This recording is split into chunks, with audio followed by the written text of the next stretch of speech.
इनके पास यदि आप लोकसभा का देखो तो जनता ने चुनाव हरा चुके।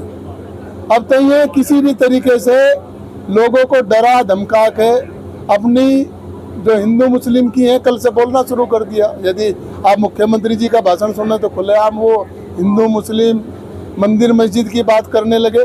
तो वो अपने भाजपा का ये ट्रैक रिकॉर्ड है कि वो जनता की समस्याओं को धर्म की चाशनी में भिगोती है और फिर वोट लेती है। तो उन्होंने वो फॉर्मूला शुरू कर दिया। सरकार को भी पता है कि सब नाराजगी है, इसलिए जो दौरे हैं आजकल के वो सब धर्म के आधारित हो गए। इस बात की घटना की जहाँ तक मेरी जानकारी है, एक आदमी जो बिजली विभाग का आया वो जबरदस्ती घर में कूदा। इन लोगों ने उसे देख के शोर मचाया। वहाँ पे कोई आपस में कहासुनी हुई जिसकी रिपोर्ट हुई। एक पक्षीय रिपोर्ट है सरकार की तरफ से। जो पीड़ित पक्ष है वो ये भी है, इन्होंने तहरीर दी, इनकी रिपोर्ट नहीं हुई। इनका मामला इतना ही है कि यदि कानून सबके लिए समान है तो हमारे लिए भी हो, और उनके लिए है तो एक पक्ष की बात क्यों, हमारे पक्ष की बात भी सुनी जाए तो सही बात है। समस्या ये है कि भारतीय जनता पार्टी किस तरीके से संसद और विधानसभा का मजाक उड़ाती है। संसद में पहले दिन जो उनका सबसे बड़ी पोस्ट के बाद जो सबसे वो आता है उपराष्ट्रपति का, उसके इस्तीफे का आज तक किसी को नहीं पता कैसे हुआ। तो जब जो संवैधानिक पद है उनकी गरिमा खत्म होगी, उनकी शिष्टता खत्म होगी, तो उनके लिए संसद क्या है। गृह मंत्री जी कहते हैं कि मेरे से ही निपट लीजिए, जैसे वो कोई कुश्ती का मैदान हो या कोई बॉक्सिंग रिंग हो। तो भारतीय जनता पार्टी का लोकतंत्र में कभी विश्वास था नहीं। और किसानों के मुद्दों को हर जगह उठाती हैं, तो उनसे भी एक बार बात करते हैं। वो भी आज पहुंचे हैं धरने पे। नमस्कार जी। हाँ जी, मेरा नाम संजू चौधरी, भारतीय किसान यूनियन संघर्ष मोर्चा जिला अध्यक्ष शामली। मेरा ये कहना है कि 47 दिन से जो धरना चल रहा है, शासन प्रशासन सरकार अनसुनी कर रही है। वो आप सबको पता है कि किसान का भोलेनाथ का एक ही दिमाग हो, बात का अंत आएगा। और जी भोलेनाथ का दिमाग घूम गया, तांडव हो ही हो गया। तो चारे को जलमग्न हो रहा है यूपी। हाँ जी, और बोली भी है कि बरसात अब क्या होगा? जब तांडव हो ही होगा। तो आपने अपना समर्थन दे दिया है इनके हाँ साथ? जी, हमने इनके साथ समर्थन दे दिया। दीपक भाई के साथ है समर्थन। तो मेरा शुरुआत था आज। हाँ जी, अगर मुकदमा दोनों तरफ तो जारी है, हम मुकदमा लड़ने के लिए तैयार हैं। अगर बिजली वाले ऐसे बदतमीजी करेंगे, पिटाई फेर भी होगी। इब कहीं पहन के हाथ नहीं रुकनेगे, मुकदमा करो कितना करेंगे, हम सारे अंदर जाने के लिए तैयार हैं। बड़ा एक आंदोलन हो सकता है। हाँ जी, बड़ी क्रांति हो जाएगी, इतिहास में आ जाएगी। तो और क्या कहना चाहोगे, क्षेत्र को क्या मैसेज देना चाहोगे? क्षेत्र के लिए ये मैसेज देना चाहूँगी कि जो मेरा शामली जनपद है उनके लिए, अगर पूरे जनपद में बिजली विभाग बदतमीजी करता है, हम उनके साथ है। अच्छा, क्या रुक रहेगा? जो और भी यूनियनें हैं वो लोग यहाँ पर नहीं आ रहे? वो तो जी देखो, थोड़ा सबकी अपनी अलग सोच है, वह गलत है। संगठन है, सब हम एक है, सबकी एक ही आवाज़ है। अगर एक संगठन की गैल बदतमीजी हो रही, वहाँ सबका पहुँचना अनिवार्य है, या थोड़ी हटके उनकी सोच है। जब हम सब एक हो जाएंगे, सब संगठन एक हो जाएंगे, हम अपनी लड़ाई जीत सकते हैं। अगर अलग अलग बटोगे भागोगे तो बटोगे कटोगे, एक दिन उन पर भी आ सकता है। अधिकारी को क्या कहना चाहोगे? अधिकारी को यही कहना चाहूँगी, कोई अधिकारी हमारे देश के बाहर के आतंकवादी तो है नहीं, वे भी हमारे भाई है। अगर उनके अंदर इंसानियत है, मैं इस मुकदमे को दोनों तरफ तक करवावे। हम मुकदमा लड़ने के लिए तैयार है। या दीपक पता मुकदमे हटवावे, जो जुर्माना है उसे वापसी करवावे, और स्मार्ट मीटर लगने की रोक रहेगी। धन्यवाद। नमस्कार दोस्तों, मैं आपका मंजीत सिंह। हमारे चैनल मंजीत सिंह यूपी 19 में आप सभी क्षेत्रवासियों, किसानों, मजदूरों और युवाओं का स्वागत है। आज हम फिर उनमें पहुंचे थे। लगभग 47 दिन से लोग धरने पर बैठे हैं, मगर वो कह रहे हैं कि उनकी कोई सुनवाई नहीं हो रही, कोई आला अधिकारी उनकी बात नहीं सुन रहा। अभी उन्होंने ज्ञापन दिया था डीएम साहब को जांच के लिए। उन्होंने इन्हें कहा था कि जांच के बाद बताएंगे क्या चीज़ होगी, मगर ये लोग उस बात से शायद संतुष्ट नहीं हुए, और उसी अगले दिन से इन्होंने जो है अनशन पर ये लोग बैठ गए हैं, और रोज एक संख्या बढ़ती जा रही है अनशन पर।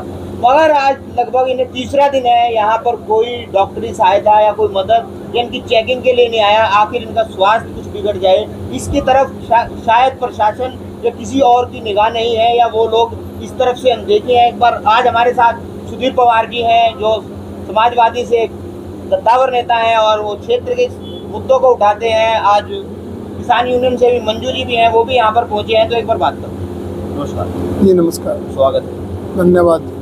क्या बात, आप भी 47 दिन बाद आप लोग पहुँचे? 47 दिन बाद इसलिए पहुँचे कि हमें असलियत का मालूम नहीं था कि यहाँ पे बात क्या है। अखबार अपने तरीके से लिखते हैं। हमारे पास ये कल ही पहुँचे थे जो यहाँ पे जो लोग धरना दे रहे, और हम आने में शायद 10 घंटे भी नहीं लगे। अच्छा, एमपी साहब भी यहाँ से ही हैं, सांसद भी यहाँ के हैं, विधायक भी यहाँ के हैं, मगर इनके पास अब तक कोई, ये तो इस समय मैंने बताया जब कह रहा था कि सरकार से सबका मोह भंग है। सबका पता है कि सरकार किसी की बात नहीं सुनती। आपने पिछले दिनों सुना हो कि एडीएम साहब का कैसा व्यवहार है, डीएम साहब का कैसा व्यवहार है। तो इस सरकार से अब सबकी उम्मीदें खत्म हो चुकी। इसलिए जो जनप्रतिनिधि है वो कोई भी जिम्मेदारी लेने से शायद बचना चाहते हैं, या मतलब उन्हें लगता है कि मेरे जाने के बाद भी फर्क नहीं पड़ेगा। मगर सपा से कोई नहीं आया, दो यहाँ पर पद भी है, मगर आप पहुँचे हैं उसके लिए। नहीं, मेरा तो दूसरे तरीके का लगाव है। किसान भी हूँ मैं, मेरे साथ ये बतीसे का हमारे गांव भी है, तो एक दूसरे राजनीतिक के अलावा दूसरा संबंध भी है। मैं उसके लिए मैं यहाँ हूँ, और मैं सबकी अपनी अपनी व्यवस्थाएं होती है, सबके अपने अपने कारण है।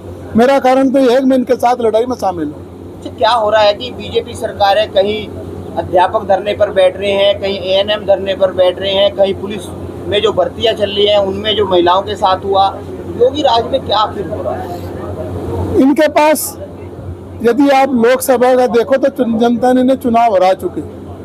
अब तो ये किसी भी तरीके से लोगों को डरा धमका के अपनी जो हिंदू मुस्लिम की है कल से बोलना शुरू कर दिया। यदि आप मुख्यमंत्री जी का भाषण सुने तो खुलेआम वो हिंदू मुस्लिम मंदिर मस्जिद की बात करने लगे। तो वो अपने भाजपा का ये ट्रैक रिकॉर्ड है कि वो जनता की समस्याओं को धर्म की चाशनी में भिगोती है और फिर वोट लेती है। तो उन्होंने वो फॉर्मूला शुरू कर दिया।